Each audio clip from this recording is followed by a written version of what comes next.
اس کا مطلب ہے کہ جب قتل کا یہ واقعہ پیش آیا ارشاد علی مقتول کے ساتھ موجود تھا؟ میں نے پرسوچ انداز میں کہا۔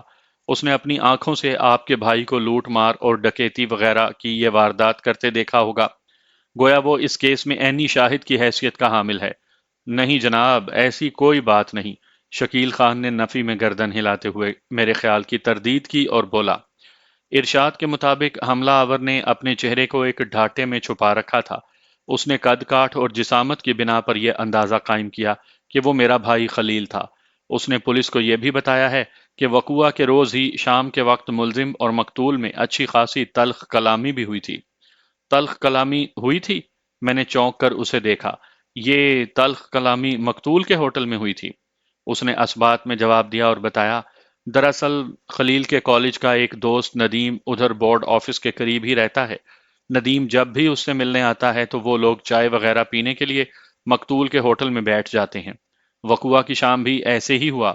وہ لمحے بھر کے لیے متوقف ہوا، پھر اپنی بات مکمل کرتے ہوئے بولا، بس اس شام ان کے سالن میں کوئی مکھی نکل آئی تھی، جس کے باعث خلیل اور ندیم کی مقتول کے ساتھ اچھی خاصی جھڑپ ہو گئی، جس میں خلیل نے بڑھ چڑھ کر حصہ لیا۔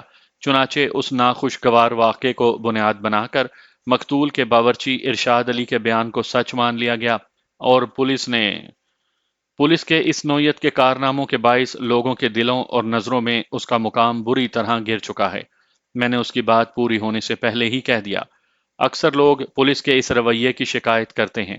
اپنے کام کی آسانی کے لیے وہ کچھ بھی کرنے سے گریز نہیں کرتے، اور بسا اوقات کوئی بے گناہ کسی نہ کردہ جرم کی پاداش میں ان کے چنگل میں جا پھنستا ہے، اور کبھی کوئی خطرناک مجرم آسانی سے بچ نکلتا ہے۔ یہ سب تو ٹھیک ہے بیگ صاحب۔ اس مرتبہ شکیل خان نے میری بات قطع کی اور گہری سنجیدگی سے بولا، لیکن مجھے 101% یقین ہے کہ پولیس والوں نے ایک سوچی سمجھی سازش کے تحت میرے بھائی کو اس کیس میں ملوث کیا ہے۔ انہیں میرا رویہ پسند آیا تھا اور نہ ہی میرا لہجہ گوارا ہوا تھا۔ ان کے تیوروں سے میں نے اسی وقت یہ بھانپ لیا تھا کہ موقع ملتے ہی وہ مجھ پر کوئی کام ضرور لگائیں گے۔ میں تو ان کے ہاتھ نہیں آیا، البتہ انہوں نے میرے چھوٹے بھائی کو قتل اور لوٹ مار کے جھوٹے الزام میں پھنسا دیا۔ یہ خلیل کی بدقسمتی ہے کہ وقوعہ کی شام اس کا مقتول سے جھگڑا ہو گیا تھا، لہٰذا ارشاد کی نشاندہی پر شک کے سارے تیر خلیل کی سمت چلے گئے۔ وہ لمحے بھر کو تھما، ایک بوجھل سانس خارج کی اور مایوسی بھرے لہجے میں بولا، میں تو سمجھ رہا تھا کہ اب تک یہ ملک انسانوں کے لیے محفوظ پناہ گاہ کی حیثیت اختیار کر چکا ہوگا، لیکن 1 ماہ کے تجربے اور مشاہدے نے مجھے سخت مایوس کیا ہے۔ اور پھر یہ خلیل کی گرفتاری کا تازہ ترین واقعہ۔ پتہ نہیں ہمارا ملک کس سمت جا رہا ہے۔ شکیل خان کے طویل طنزیہ اور جذباتی بیان میں پے در پے انکشافات بھرے ہوئے تھے، لیکن میں نے اسے بیچ میں ٹوکنا مناسب نہ سمجھا اور بات پوری کرنے دی۔ چند لمحات کے بعد جب وہ خاموش ہوا تو میں نے ٹھہرے ہوئے لہجے میں کہا، شکیل صاحب، آپ کی باتوں سے محسوس ہوتا ہے کہ آپ کی رہائش پاکستان سے کہیں باہر ہے، جو آپ اس قسم کی باتیں کر رہے ہیں۔ جی ہاں، میں گزشتہ 10 سال سے KSA یعنی سعودی عربیہ میں رہ رہا ہوں، اس نے جواب دیا، مگر میرے بیوی بچے ادھر پاکستان ہی میں ہیں۔ میں 2 سال میں ایک چکر ادھر کا لگاتا ہوں اور مہینہ 1.5 مہینہ رہ کر واپس چلا جاتا ہوں، ہر مرتبہ اس امید کے ساتھ کہ اگلی بار جب میں یہاں آؤں گا تو بہت کچھ بدلا ہوا ملے گا اور یہ بدلاؤ مثبت ہوگا۔ لیکن افسوس کہ وہ جملہ ادھورا چھوڑ کر خاموش ہو گیا۔ اس کی آنکھوں سے جھلکتی بے بسی اور ہونٹوں پر سجی تلخی نے مجھ پر واضح کر دیا کہ اگر وہ جملہ ادھورا نہ چھوڑتا تو اس کی زبان سے کس قسم کے الفاظ خارج ہوتے۔ میں نے کھنکار کر گلا صاف کیا اور پرسوچ انداز میں کہا، KSA یعنی کنگڈم آف سعودی عربیہ، آپ سعودی عرب میں کس جگہ ہوتے ہیں اور آپ وہاں کرتے کیا ہیں شکیل صاحب؟ جناب، میں ریاض میں ایک شیخ کی رہائش گاہ پر کام کرتا ہوں، اس نے جواب دیا۔ میں بجلی سے متعلق ہر کام کا ماہر ہوں۔ شیخ حامد بن ارشد نے مجھے اپنے محل میں کل وقتی ملازم رکھا ہوا ہے۔ اس کے محل میں ہر الیکٹریکل پرابلم کو میں ہی ٹھیک کرتا ہوں۔ شیخ حامد بن ارشاد آپ کو خاصی مناسب تنخواہ دیتا ہوگا؟ میں نے پوچھ لیا۔ جی بیگ صاحب، اس نے اسبات میں گردن ہلائی۔ شیخ صاحب کو ان کے حلقے میں پے ماسٹر کہا جاتا ہے۔ میں ان کی ملازمت میں بہت خوش ہوں۔ شکیل خان صاحب، میں نے اصل موضوع کی طرف آتے ہوئے کہا، آپ نے تھوڑی دیر پہلے بڑے جذباتی انداز میں چند حیرت انگیز انکشافات کیے ہیں، جن کی روشنی میں پولیس نے ایک سوچی سمجھی سازش کے تحت آپ کے بجائے چھوٹے بھائی خلیل خان کو اس جھوٹے کیس میں الجھایا ہے۔ میں جاننا چاہوں گا کہ آپ کا کون سا رویہ پولیس کو پسند نہیں آیا تھا۔ اس کی تفصیل جاننا میرے لیے بہت ضروری ہے۔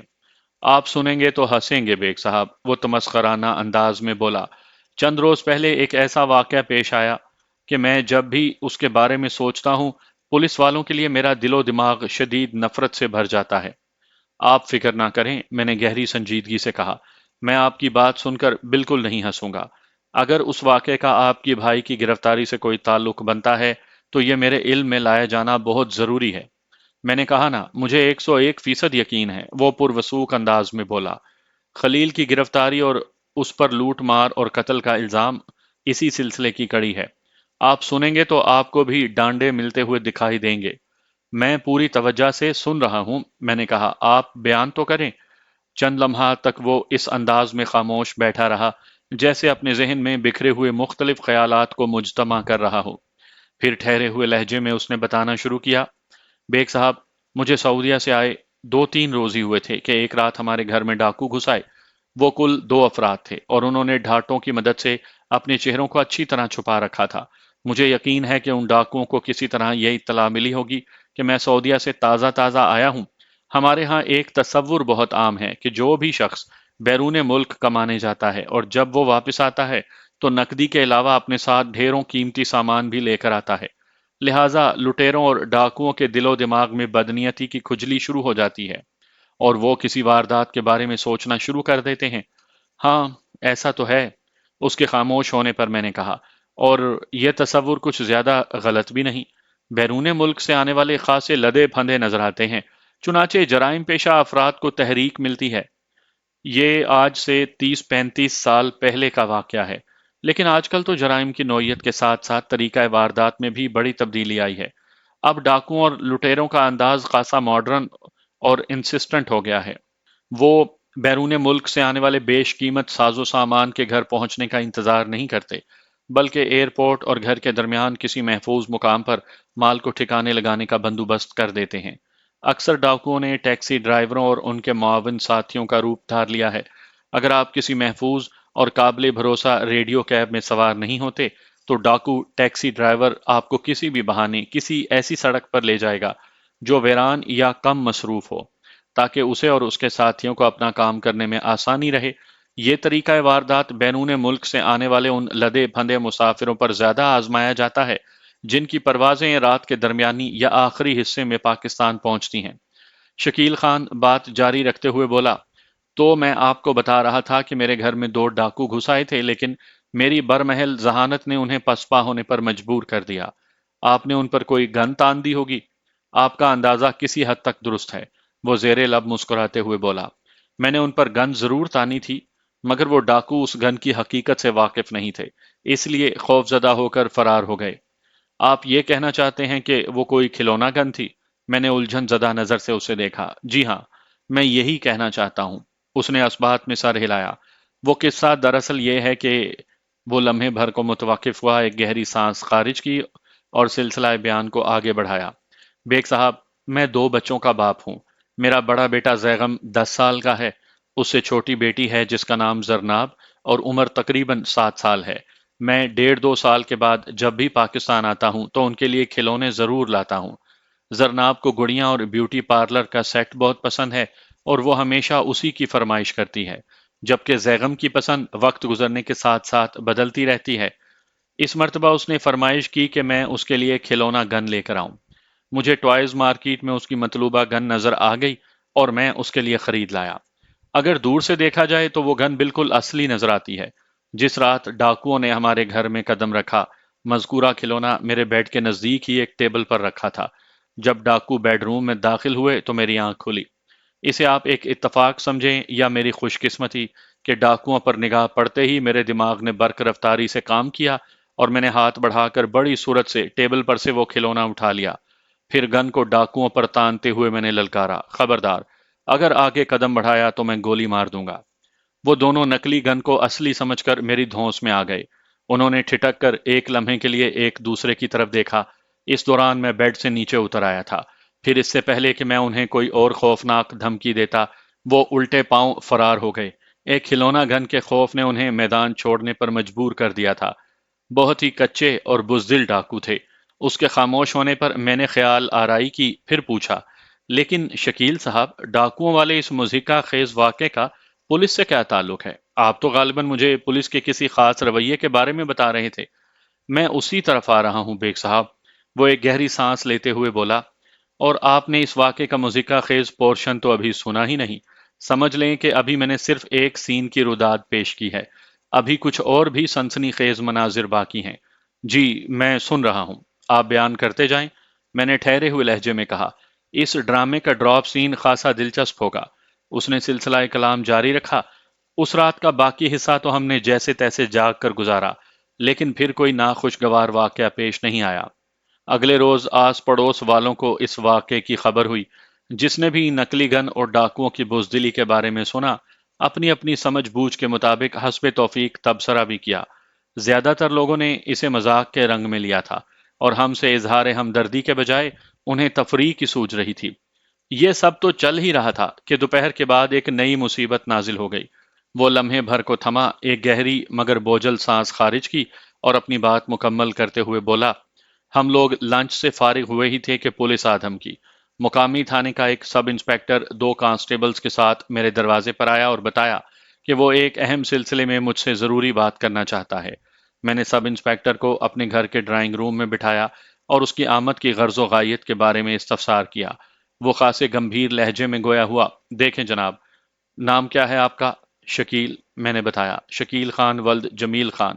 ہاں تو شکیل صاحب، وہ بات کو آگے بڑھاتے ہوئے بولا، دراصل آج کل آتشی اسلحے کے حوالے سے خاصی سختی ہو گئی ہے۔ ہمیں اوپر سے بہت دباؤ ڈالا جا رہا ہے، اس لیے ہم چیکنگ کے سلسلے میں سرگرداں رہتے ہیں۔ لیکن آتشی اسلحے اور اس کی چیکنگ سے میرا کیا تعلق ہے؟ میں نے اس کی بات مکمل ہونے سے پہلے ہی الجھن زدہ انداز میں سوال کر ڈالا۔ سب انسپیکٹر نے ٹٹولتی ہوئی نظروں سے مجھے دیکھا اور کہا، ہمیں پتہ چلا ہے کہ آپ کے پاس بھی کوئی آتشی ہتھیار ہے۔ ہم صرف یہ دیکھنا چاہتے ہیں کہ آپ کے پاس اس ہتھیار کا باقاعدہ لائسنس بھی ہے یا ایسے ہی رکھا ہوا ہے۔ آپ اسے معمول کی کارروائی سمجھیں اور ہمارے ساتھ تعاون کریں۔ جناب، پہلے تو یہ بتائیں کہ آپ کو کس نے اطلاع دی ہے کہ میرے گھر میں کوئی ہتھیار وغیرہ ہے؟ میں نے قدرے چبھتے ہوئے لہجے میں دریافت کیا۔ لائسنس یافتہ اور غیر لائسنس یافتہ کی بحث تو بعد کی بات ہے۔ آپ اس چکر میں نہ پڑیں کہ ہمیں کس نے بتایا، وہ خشک لہجے میں بولا۔ ہماری معلومات حاصل کرنے کے اپنے ذرائع ہیں۔ اس سلسلے میں ہمارے خفیہ مخبر نہایت تندہی سے اپنے فرائض انجام دیتے رہتے ہیں۔ ہم انہی معلومات کی روشنی میں حرکت کرتے ہیں۔ بس یہ سمجھ لیں کہ ہم کسی پر کچا ہاتھ نہیں ڈالتے۔ تو سب انسپیکٹر صاحب، آپ بھی میری ایک بات غور سے سن لیں۔ میں نے طنزیہ انداز میں کہا، آپ مجھ پر بہت ہی کچا ہاتھ ڈالنے آئے ہیں۔ اس گھر میں کسی نوعیت کا بڑا یا چھوٹا، ہلکا یا بھاری آتشی اسلحہ موجود نہیں۔ ہماری اطلاعات غلط نہیں ہو سکتی۔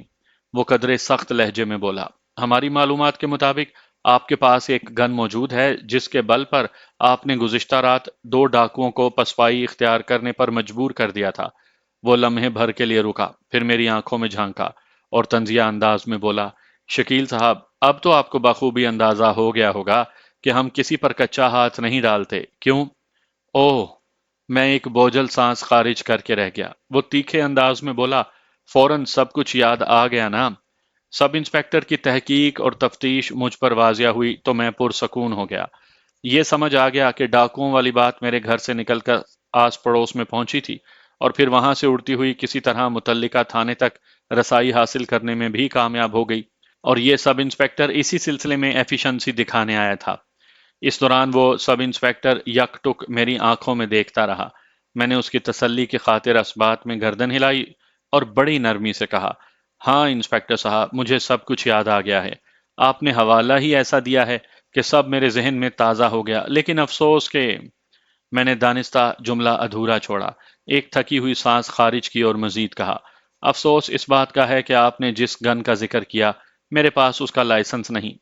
یہ افسوس کی نہیں بلکہ سنگین جرم کی بات ہے۔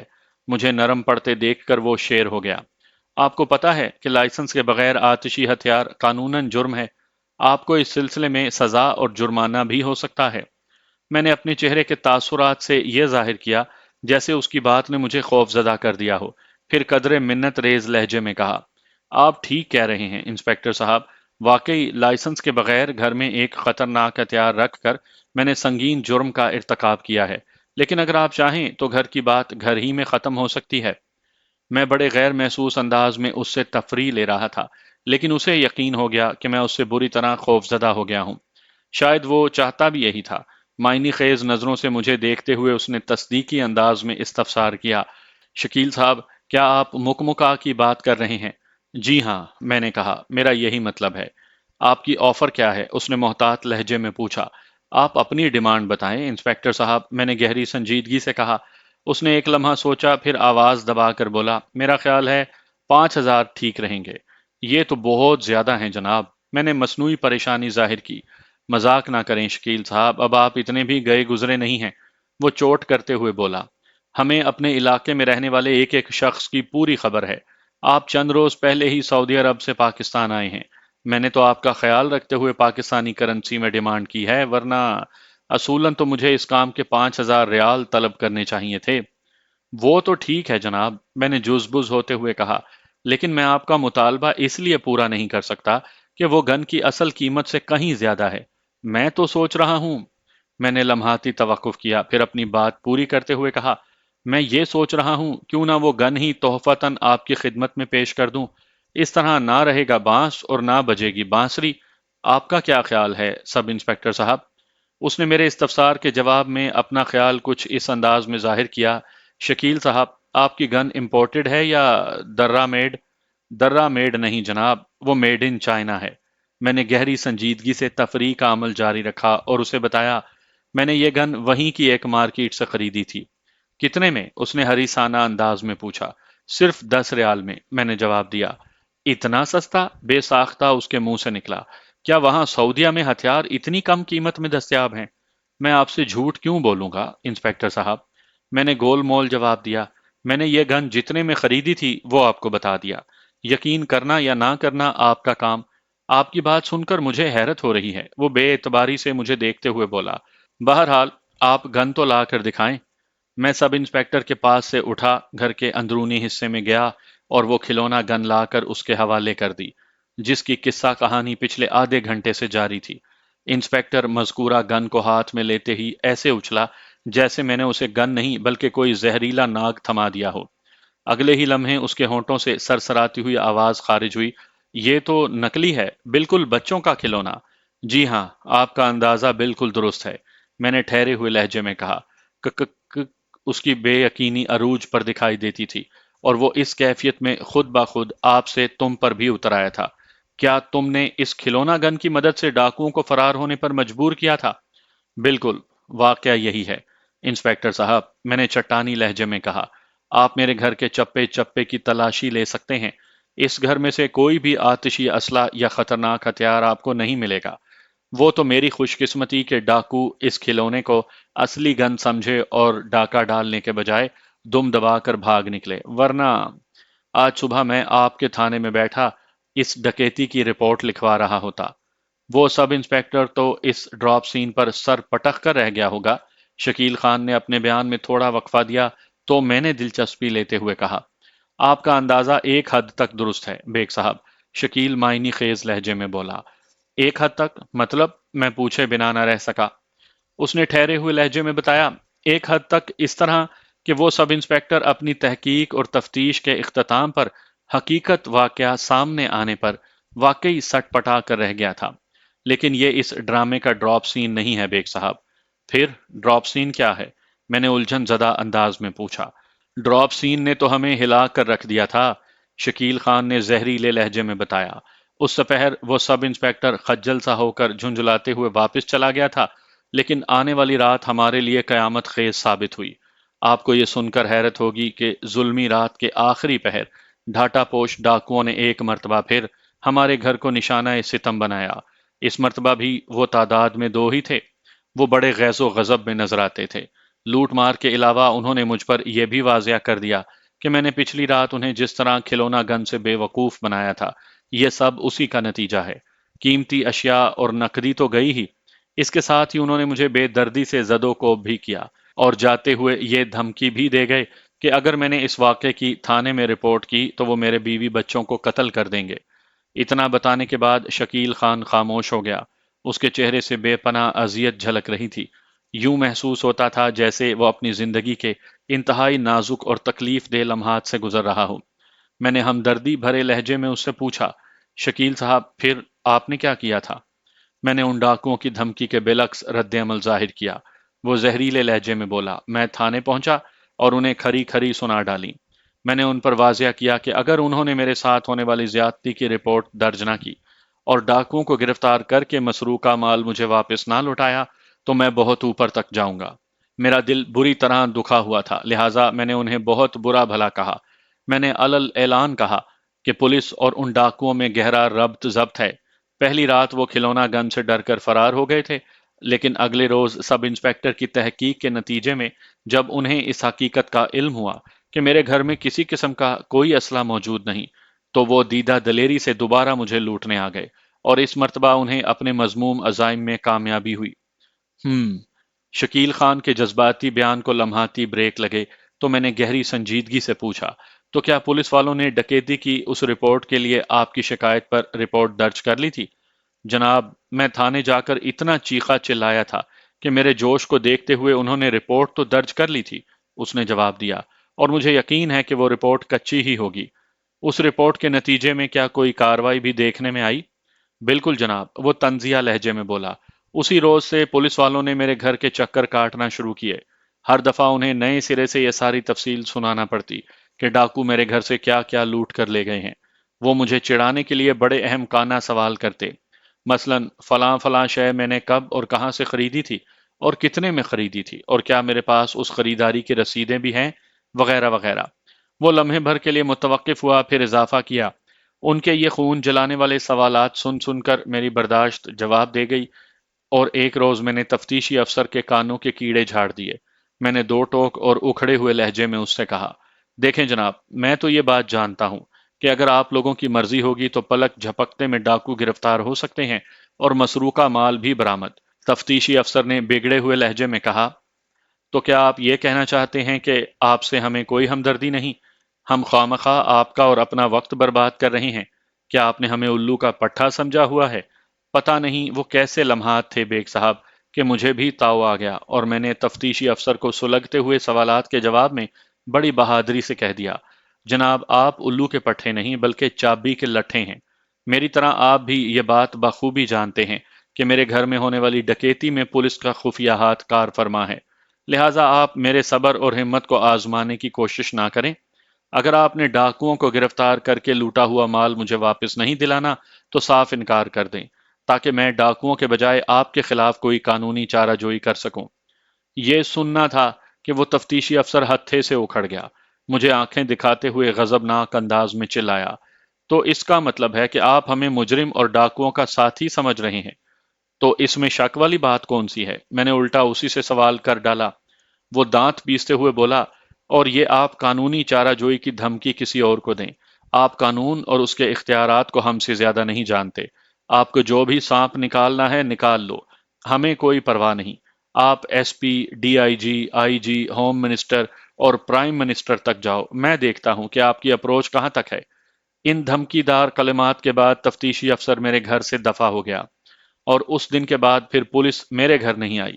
میں نے اللہ کا لاکھ لاکھ شکر ادا کیا کہ اس کوفت سے تو جان چھوٹی، لیکن مجھے معلوم نہیں تھا کہ اس سے کئی بڑی کوفت میرا انتظار کر رہی ہے۔ ایک دو روز ہی گزرے تھے کہ انہوں نے مجھے تھانے بلانا شروع کیا۔ ہر مرتبہ یہ بہانہ ہوتا تھا کہ ہم نے چند جرائم پیشہ افراد کو گرفتار کیا ہے، آپ تھانے آ کر شناخت کریں کہ کیا ان میں وہ ڈاکو شامل ہیں جنہوں نے آپ کے گھر میں ڈکیتی ماری تھی۔ کبھی اس بہانے سے بلایا جاتا کہ ہم نے کچھ مسروقہ سامان برآمد کیا ہے، اس کی پہچان کر لیں، اور ہر مرتبہ میں بیکار قسم کا کاٹ کباڑ دیکھ کر واپس آ جاتا۔ مجھے زچ اور ذلیل کرنے کا یہ سلسلہ وقفے وقفے سے جاری ہی تھا کہ انہوں نے میری اذیت کو ناقابل برداشت بنانے کے لیے میرے چھوٹے بھائی کو ایک ناکردہ جرم میں پھانس کر بند کر دیا۔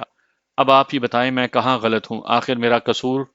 شکیل صاحب، میں نے اس کی بات پوری توجہ سے سننے کے بعد ٹھہرے ہوئے لہجے میں کہا، آپ غلط یا قصوروار نہیں ہیں، بلکہ میرے خیال میں بڑے سادہ ہیں۔ آپ نے اپنی اسی سادگی میں یہاں کی پولیس اور اس کے مزاج کو سمجھنے میں غلطی کی ہے، جس سے قدم با قدم آپ کی مشکلات میں اضافہ ہوتا چلا گیا۔ بس اتنی سی بات ہے۔ میں نے ڈکیتی والی واردات کے بارے میں تفصیلاً آپ کو بتا دیا ہے۔ وہ میری طرف توقع بھری نظروں سے دیکھتے ہوئے بولا، آپ ایمانداری سے بتائیں، کیا آپ کو نہیں لگتا کہ میرے گھر میں ہونے والی ڈکیتی میں پولیس نے ڈاکوؤں کی بھرپور پشت پناہی کی تھی؟ ایسا بھی ہو سکتا ہے، میں نے محتاط انداز اختیار کرتے ہوئے کہا، لیکن اس وقت ڈکیتی والے معاملے سے زیادہ گمبھیر مسئلہ خلیل خان کا ہے۔ آپ کو پچھلی باتیں بھلا کر تازہ ترین صورتحال پر فوکس کرنا ہوگا۔ پچھلی باتیں اور بیتے ہوئے تجربات اگر تلخ اور ترش ہوں تو انہیں فراموش کرنا اتنا آسان نہیں ہوتا بیگ صاحب، وہ ٹوٹے ہوئے لہجے میں بولا۔ آپ نے بالکل درست فرمایا اور میں آپ کی بات سے مکمل اتفاق کرتا ہوں، لیکن میں نے لمحاتی توقف کے بعد اضافہ کیا، لیکن بہرحال اس سلسلے میں کوشش تو کی جا سکتی ہے۔ وہ تو میں کر ہی رہا ہوں، کیونکہ اس کے سوا میرے پاس کوئی چارہ بھی تو نہیں، اس نے زہریلے لہجے میں کہا۔ لیکن آپ سے پھر وہی سوال کروں گا جو ابتدا میں کیا تھا کہ کیا اس ملک میں انسانوں کو جینے کا کوئی حق نہیں؟ میں نے سمجھانے والے انداز میں کہا، شکیل صاحب، یہ ملک کیا، دنیا کے ہر ملک میں انسانوں کو پورا پورا جینے کا حق حاصل ہے، لیکن اس سلسلے میں انسانوں کو وہاں کے قوانین، اصول، قاعدے اور ماحول و مزاج کا خیال رکھنا پڑتا ہے۔ یہ ہماری بدقسمتی ہے کہ ہمارے یہاں قانون، قاعدے اور اصول پر بگڑے ہوئے ماحول اور اکھڑے ہوئے مزاج کی حکمرانی ہے۔ جو لوگ جیسا دیس ویسا بھیس کے کلیے پر عمل پیرا ہیں، انہیں کم تکلیفیں اور پریشانیاں اٹھانی پڑتی ہیں، اور جو لوگ آپ کی طرح کھرے اور حساس مزاج رکھتے ہیں، وہ قدم قدم پر اذیت اور کوفت سے دوچار ہوتے نظر آتے ہیں۔ یہ ہمارا قومی المیہ ہے، اور دعا ہی کی جا سکتی ہے کہ اللہ سب ٹھیک کر دے۔ مجھے میرے سوال کا جواب مل گیا بیگ صاحب، وہ ایک گہری سانس خارج کرتے ہوئے بولا، لیکن آپ نے یہ بھی تو سن رکھا ہوگا کہ خدا نے کبھی اس قوم کی حالت نہیں بدلی۔ جی ہاں، بالکل سن رکھا ہے، میں نے اس کی بات مکمل ہونے سے پہلے ہی کہہ دیا۔ وہ چند لمحات تک گہری سوچ میں ڈوبا رہا، پھر ایک بوجھل سانس خارج کرتے ہوئے بولا، یہ سچ ہے کہ میرے چھوٹے بھائی خلیل خان کا سیٹھ منظور کے قتل میں کوئی ہاتھ نہیں، لیکن یہ بھی حقیقت ہے کہ سیٹھ منظور کا قتل ہوا ہے۔ بیگ صاحب، اب یہ سب کچھ آپ پر منحصر ہے کہ خلیل کو اس مصیبت سے کیسے نکالتے ہیں۔ میں آپ کی فیس کے علاوہ ہر قسم کا قانونی اور عدالتی خرچہ اٹھانے کو تیار ہوں۔ یہ تو آپ کو اٹھانا ہی ہوگا، میں نے کہا۔ مجھے اس بات کی خوشی ہے کہ اب آپ جذباتیت کو پس پشت ڈال کر بالکل نارمل انداز میں سوچ رہے ہیں۔ جناب، انسان کے اندر جذبات ہوں تو وہ جذباتی بھی ہو ہی جاتا ہے، وہ ٹھہرے ہوئے لہجے میں بولا۔ اب بتائیں، مجھے آپ اپنے بھائی کی باعزت رہائی کے سلسلے میں کیا کرنا ہوگا؟ میں نے پوچھا۔ شکیل صاحب، جو پولیس آفیسر پہلی مرتبہ آپ کے گھر گن کے حوالے سے پوچھ گچھ کرنے آیا تھا، کیا آپ اس کا نام جانتے ہیں؟ جی ہاں، اس نے اسبات میں گردن ہلائی۔ اس سب انسپیکٹر کا نام انور شاہ تھا۔ کیا بعد میں بھی یہی سب انسپیکٹر آپ کے گھر چکر لگاتا رہا تھا؟ میں نے ایک حوالے سے تصدیق ضروری سمجھی۔ میرا مطلب ہے، کیا انور شاہ ہی مال مسروقہ کو برآمد کرنے کے لیے تفتیشی افسر تعینات ہوا تھا؟ نہیں جناب، اس مرتبہ اس نے نفی میں جواب دیا۔ اس تفتیشی افسر کا نام منیر حسین تھا، اور وہ عہدے کے اعتبار سے ایک ASI تھا۔ ٹھیک ہے شکیل صاحب، میں نے رف پیڈ پر قلم چلاتے ہوئے کہا، آپ کا بھائی اس وقت عدالتی ریمانڈ پر پولیس کسٹڈی میں ہے۔ میں کسی وقت متعلقہ تھانے جا کر اس سے ملاقات کر لوں گا۔ اس سے مختلف سوال و جواب کے علاوہ وکالت نامے اور دیگر ضروری کاغذات پر دستخط بھی لینا ہوں گے۔